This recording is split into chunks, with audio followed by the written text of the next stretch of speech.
خب بچه ها، میخوام امروز انواع کفی های تریکو رو یادتون بدم، بهتون آموزش بدم.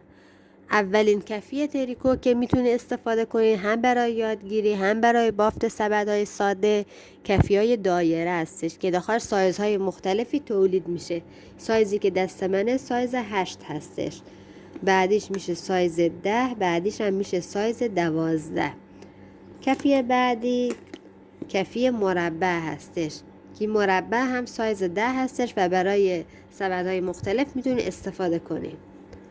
و اما یه جنس جدید دیگه هم داریم، جنس پلکسی بهش میگن، که این جنس از پلاستیک فشرده شده است و قابل شستشو است، ولی کفی های قبلی مثل کفی مربع از جنس MDF هستش که چوبی هستش و قابل شستشو نیست. شما سبدتون که بافتین کفی رو باید با دستمال نمدار تمیزش کنین، نمیتونین مستقیم زیر شیر آب بگیرین. و اما هم کفی های مربع، مستطیل، دایره در سایزهای مختلف و جنس پلکسی و MDF تولید میشه که داخل پیج های مختلف و سایت های مختلف میتونید پیدا کنید.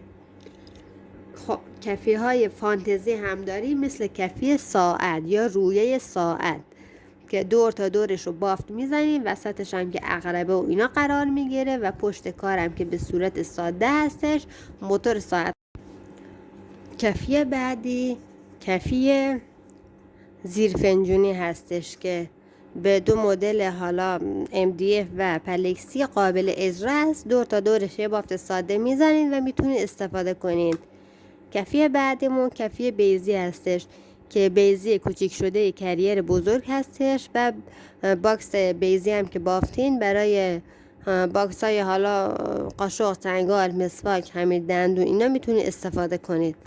باکس بعدی باکس بنظرت میخوام کفی بعدی کفی هویج هستش که میتونید با کانوای نارنجی ببافین و با یه کانوای سبز برگش رو ببافین.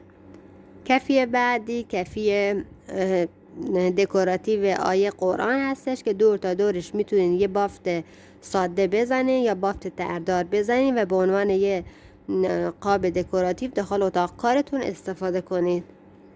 کفی بعدی کفی و رویه خمیر دندون و مسواک هستش که بافت رو کار رو پایین میبافین و بالا تا 4 رج تا 6 رج میتونید ببافین و به هم وصلش کنید. کفی بعدیمون کفی و رویه تیبگ هستش که عکس حالا فنجون و قوری روش هستش و بافت که انجام دادیم به صورت پارتیشن بندی هست. 1 2 3 4 5 6 تا پارتیشن داره. بعد از بافت میتونید پارتیشناشو وصل کنید. کفی و رویه بعدی هم که کفی و رویه بیزی هستش، سرش تر داره. اینا که تر داره برای سر کار استفاده میشه، میتونید ببافین برای جای اتومو، قاشق، چنگال و چیزهای مختلف دیگه استفاده کنید. حتی جوراب، حتی جای دستمال کاغذی میتونید استفاده کنید. کفی بعدی کفی اتو هستش، کفی و رویه باکس اتو که شما میتونید داخل چیزای مختلف با رنگای مختلف ببافین و سرش رو هم وصل کنین هم بهش وصل نکنین و روی کار قرار بدین. امیدوارم از این آموزش خوشتون اومده باشه. سوالی هم داشتین داخل کامنت از من بپرسین.